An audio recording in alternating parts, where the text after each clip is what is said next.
Let's see if we make this matter. What do you say, Krakow? Yeah, let's do it. Have you ever wondered, what is a billionaire's secret? All in. Damn it! I'll tell you this much.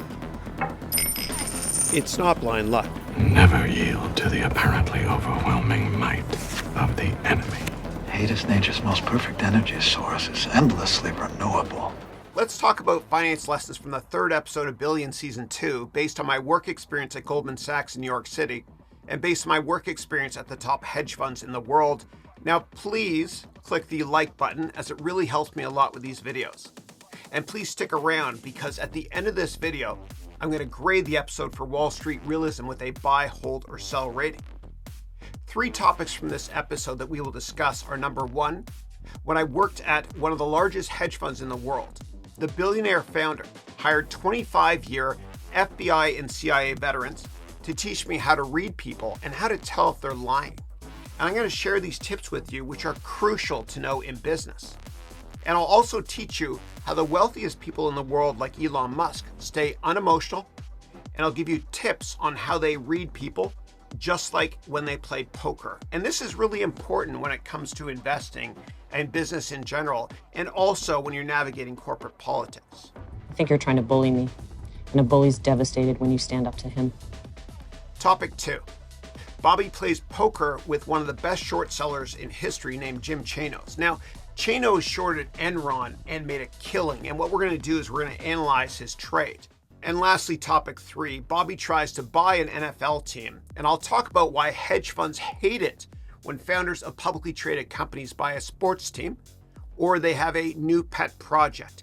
And often hedge funds will actually short the CEO or founder's company when they have a new pet project. And what we're going to do is we're going to analyze why hedge funds shorted Tesla when Elon Musk bought Twitter. Topic 1 of 3, game theory and emotional intelligence. How can you tell if somebody is lying or misleading you or being disingenuous? And so liar tip number 1 of 4 is when someone breaks eye contact more than usual. They could be lying or not being genuine, per this video of Bobby when he's talking to Taylor. You already knew about my entire player history. That wasn't a guess. Look, I need to win this thing. And this works, as do the other 3 tips I'm going to show you in a second.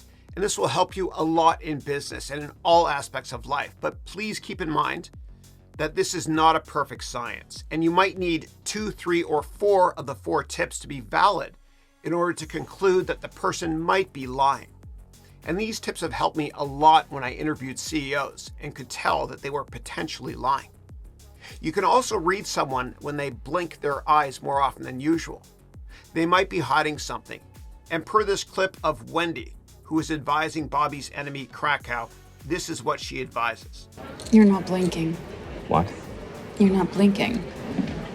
Well, maybe that'll unnerve him. Or maybe you'll blink like crazy when you pick up a big hand. Now, the clip we just watched was a little bit confusing for a reason. Wendy is coaching Todd to use game theory by blinking more than usual to fool the opponent.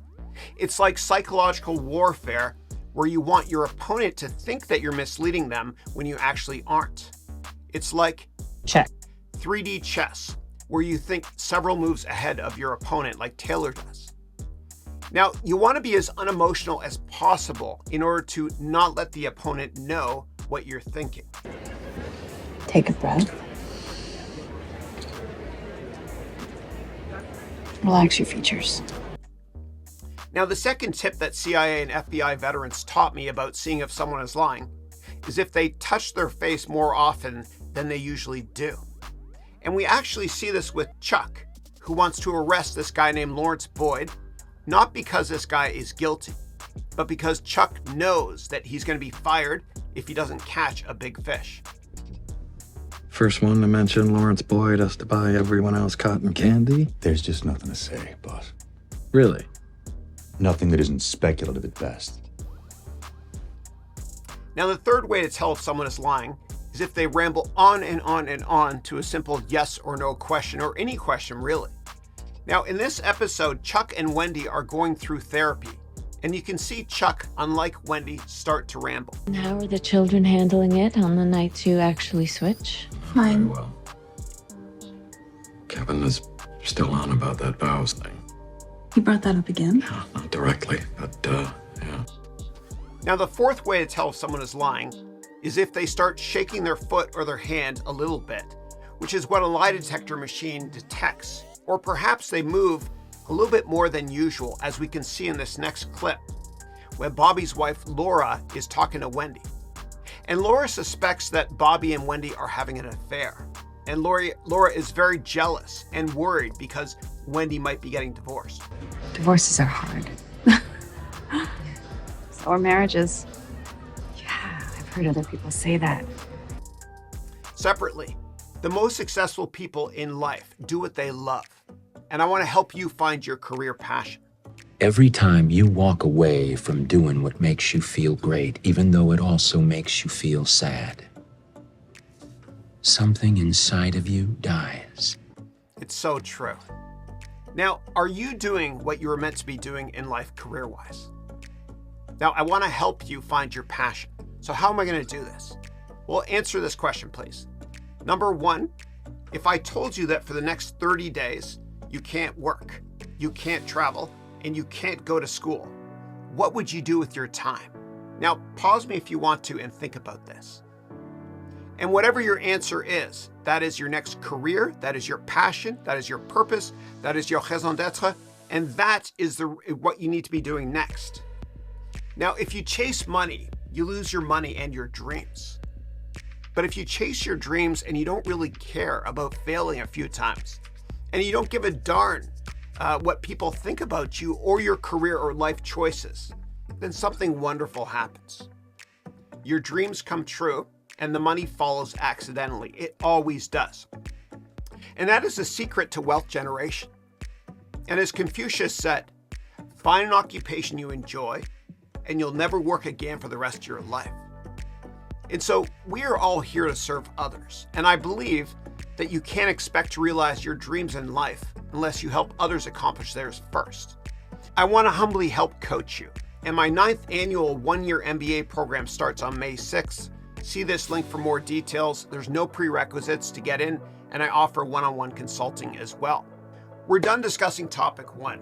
Now, before I discuss topic 2 about how Jim Chanos made a fortune shorting Enron, and topic 3, which is why hedge funds love to short stocks when CEOs or founders like Elon Musk get distracted, here's a short video about my personal finance course, and the theme of this vlog is casinos. Now, to skip this and jump right to topic 2, fast forward to this point in this video. Thank you.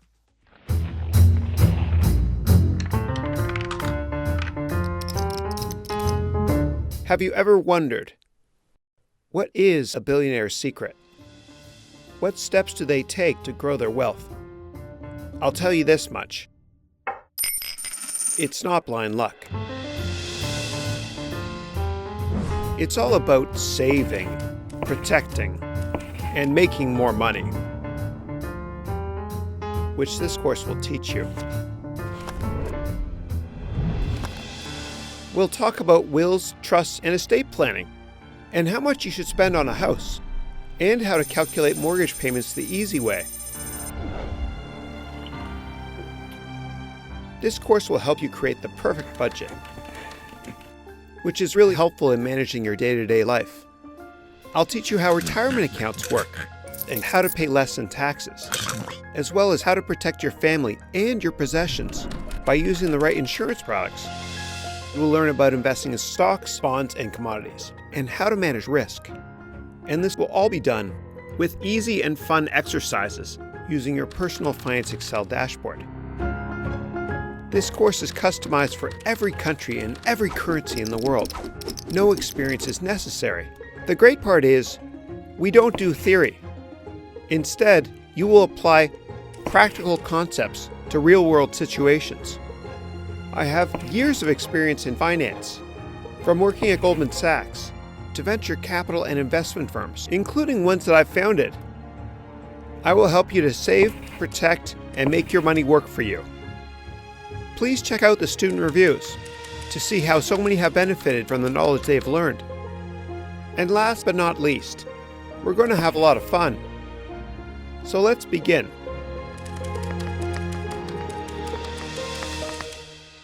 Topic 2 in this episode, Bobby plays poker with Jim Chanos, who made a killing shorting energy company Enron, which is a company that McKinsey advised that went bankrupt. We're going out before the final table in this thing ever. I've never called out the most powerful company in the energy sector as a fraud and been right, so believe it. Now, the way to make a killing investing is to remember this quote from Warren Buffett. You need to be greedy when others are fearful, and fearful when others are greedy. And the New York Stock Exchange is the only store in the world where consumers sell stuff when it's on sale. Think about that.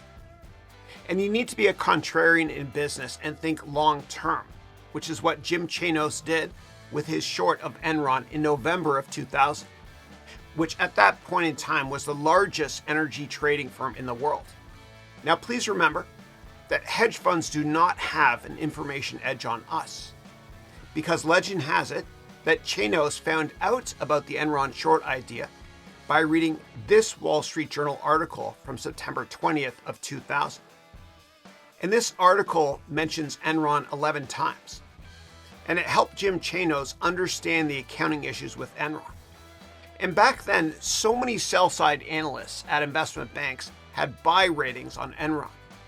Maybe because the smartest people in the world like McKinsey were advising Enron, and maybe because those investment banks, to be honest, wanted to be a customer of Enron if they planned on doing significant M&A. Now, Chanos spent 2 months after reading this article analyzing Enron, and then he put on the short position in November of 2000 because he realized that Enron is nothing more than an overvalued energy hedge fund that makes mid-single-digit returns on its trades, plus there were accounting issues as well. Then what happened was in mid-August of 2001, the CFO of Enron resigned. And per this chart, yes, the stock sold off, but it took time before it went to zero. And I remember then I worked with somebody that shorted the stock in size and never had to cover as it went to zero. But you could have started your short position when the CFO resigned and still made a killing. Now, where there's smoke, there's fire. And a lesson that I learned in my decades of investing experience is roughly 99% of the time, when a CFO resigns for personal reasons, do not believe them. And, I forgot to mention the 5th tip on how to tell if a CEO or CFO is lying. It's when they move their lips. Awful humor, sorry. Now, another thing that caused short sellers to short Enron is massive insider selling. And you can always go to sec.gov and look at Form 4s to see if there is a massive insider seller, which I will discuss soon in this video you're watching with Elon Musk as an example. Now, I always mention that you should never make a position more than 5% of your portfolio. And Jim Chanos has the exact same investment philosophy. So his short position was never more than 5% in Enron. And apparently, Jim Chanos did not use any options in this trade, just a simple short. Now, if the Enron short was more than 5% of capital, then I'm pretty sure he would have hedged it with options. And for more details on how to use options, please see the zero-cost collar options trade in the second half of this video you see right here. And a link to this video here, this little graphic, is in the description of this video you're watching. Now, Chanos was also short an Enron competitor at the time called Dynegy, so his short thesis made him money in other trades as well. Now, Arthur Andersen was the auditor for Enron at that time, and I remember going to Bloomberg and looking for derivative trades to short any energy-related company that Arthur Andersen was also the auditor for. Didn't pan out. But it's unfortunate that Arthur Andersen went belly up because of this, and McKinsey really didn't get into much trouble. And it might be because McKinsey gives advice, but is not liable for or part of the implementation or execution, unlike accounting or technology consulting firms. And generally speaking, famous short sellers cannot outperform the market over time, as we can see with this chart for John Paulson's recent performance. Now, Paulson made a killing being short in 2008. And the reason that many short sellers can't be successful in the long run is simply because the market goes up over time. Now, of course, there are exceptions to this, and I'll be publishing a vlog soon which is my reaction video to The Big Short. Great movie. Now, to be a good short seller, you need to be unemotional. In fact, the most successful business people and investors are unemotional. And we can compare and contrast the emotional demeanor of Dollar Bill and Taylor in this episode. Taylor is unemotional and makes way more money ethically than Dollar Bill does. And notice how Bobby's enemy reveals his emotions, which is deadly in business. In your confusion about your opponent, you've become easy to read. Now, Wendy is Krakow's master Yoda and gives him this crucial advice. No, your anger is what stands between you and winning, your inability to depersonalize this competition, and as a result... My inability? I didn't pay you to come here and criticize me. So Krakos is now being emotional about being called emotional. And there's so many brilliant layers of psychology in this episode. But remember what Master Yoda said. Fear leads to anger. Anger leads to hate. Hate leads to suffering. Now, Krakos has so many character flaws, including being mean to Taylor, and Taylor's response you're going to see right here is my favorite line from season 2. This is no place for the me cupcake. You don't have a king. I think you're trying to bully me. And a bully's devastated when you stand up to him. So true. And I was picked on when I was younger and when I started working. And I always kept my emotions in check. In fact, if somebody picks on you, I want you to turn the other cheek and tell yourself this twice in your head. Unjustified criticism is a disguised compliment. Unjustified criticism is a disguised compliment. So the bully actually gave you a compliment. And I promise you, these bullies who peaked in high school will not be as successful as you are. And I feel so strongly about this that years ago, I published this vlog, which I'm humbly most proud of when it comes to dealing with bullies in your life. If you bully people at work, meaning if you're a corporate bully, then I want you to keep watching this. Otherwise, don't watch the rest of this vlog. It's going to be out there today. But for you, the corporate bully, I want to thank you. I want to thank you for being such a jerk. And by the way, you peaked in high school and you're so insecure that you treat people poorly. I get it. I get it. You're really insecure. I understand. But you know what? In a bizarre way, and I think what you've done at work, treating people poorly, is disgusting. But I think in a bizarre way, I want to thank you. Because you've motivated the people that you've treated poorly to quit and to join another company. Or you've motivated them to start their own companies. You see, frustration in business can be a beautiful thing. And I say it with love in my heart. Because if you're frustrated at work because you're being treated poorly, and I've been treated poorly many times before, then that forces you to get outside your comfort zone and get a better job. Or better yet, start your own company.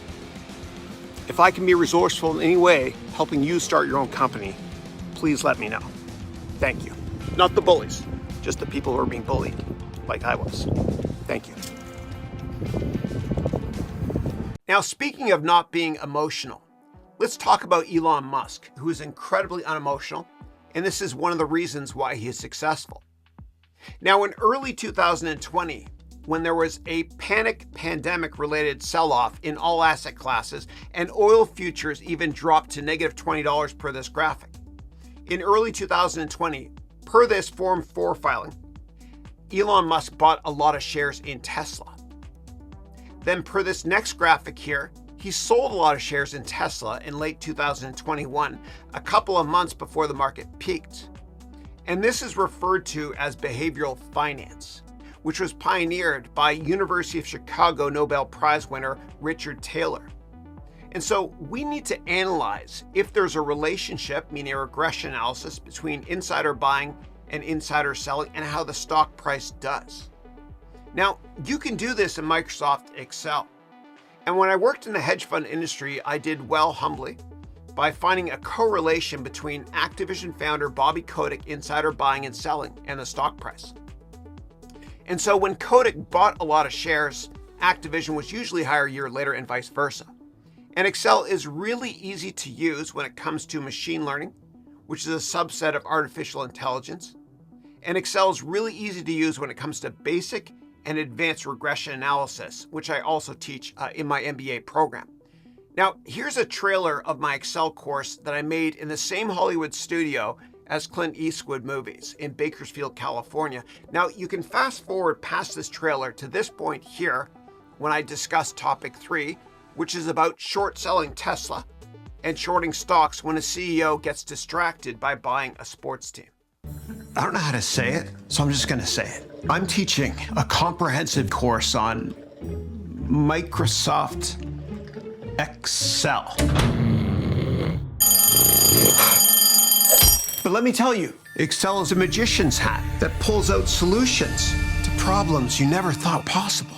As a former beta tester wizard for Microsoft, I've created more spreadsheets than stars in the sky. Come with me on a journey that will blow your mind. We're going back to a time when accounting was done with, well, sand. This is 5,000 years ago when the ancient Mesopotamians ruled the world, and clay tablets were the ultimate tech. They invented writing and spreadsheets before spreadsheets even existed, with wedge-shaped writing called cuneiform pressed into clay tablets. They tracked their trades, taxes, and loans like it was nobody's business. Ah!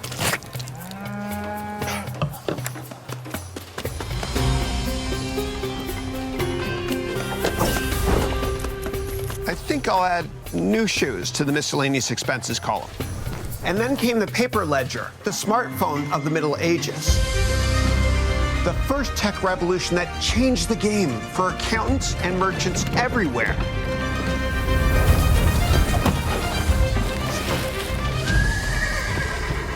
It allowed them to record several hundred financial transactions per day, a step up from clay tablets.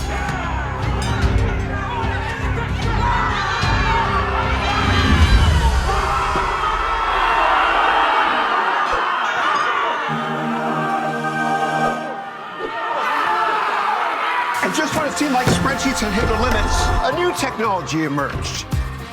Computers with raw power at your fingertips. Programs like VisiCalc and Lotus 123 allowed for thousands of calculations per day. But with great power comes great responsibility.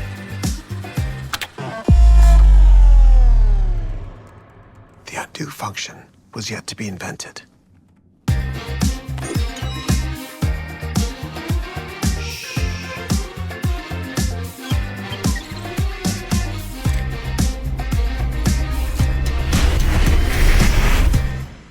And today, Excel can do billions of calculations per day. So next time you open up the app, remember the journey it took to get here. And who knows where we'll go from here. Join me and unlock your full potential to wield thousands of years of history like a true wizard.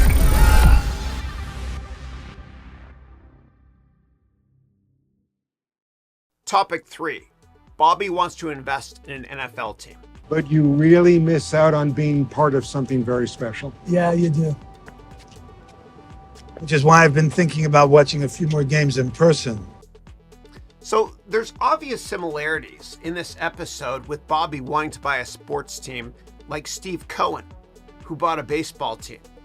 And Bobby and Axe Capital are likely based on Steve Cohen and SAC Capital, as I explained in this video that you can access in the description.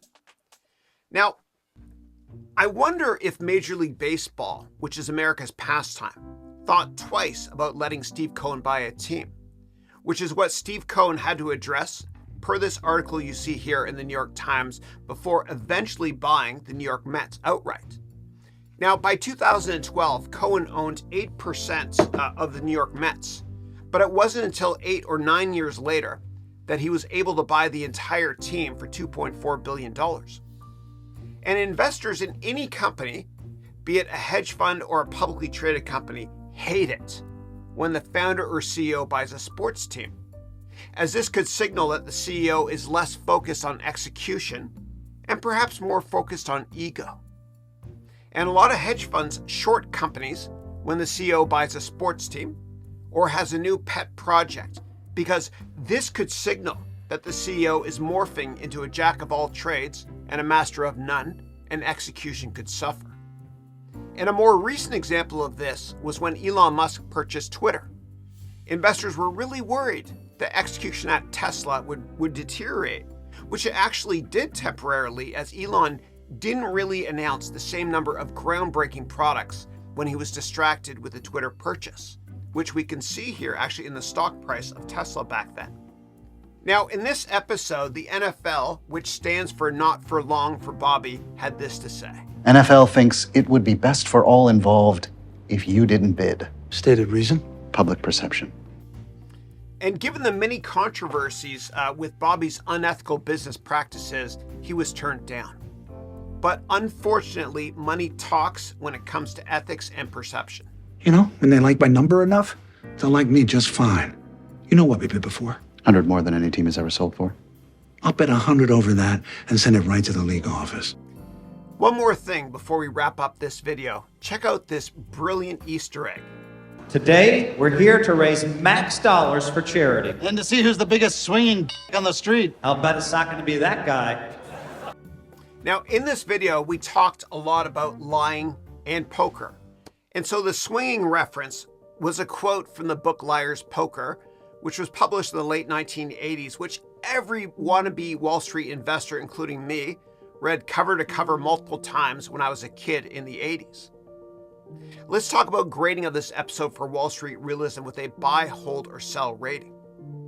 The episode did a superb job of showing the psychology and successful traits of poker players, which is a great way to analyze successful investor traits, especially when it comes to game theory, emotional intelligence, and generally how to read people. Now, I love the reference to Jim Chanos, who played poker with Bobby in this episode too, and the very clever Liar's Poker book reference. And the episode also did an amazing job of showing the complications of the NFL investment, which was timely because Steve Cohen had an 8% position in the New York Mets in 2012, and eventually he was able to purchase the team outright years later for $2.4 billion in 2020. As a result, I'm going to give this episode a buy rating. Please like and subscribe, and I will see you soon in our next reaction video when we react to Season 2, Episode 4. Thank you.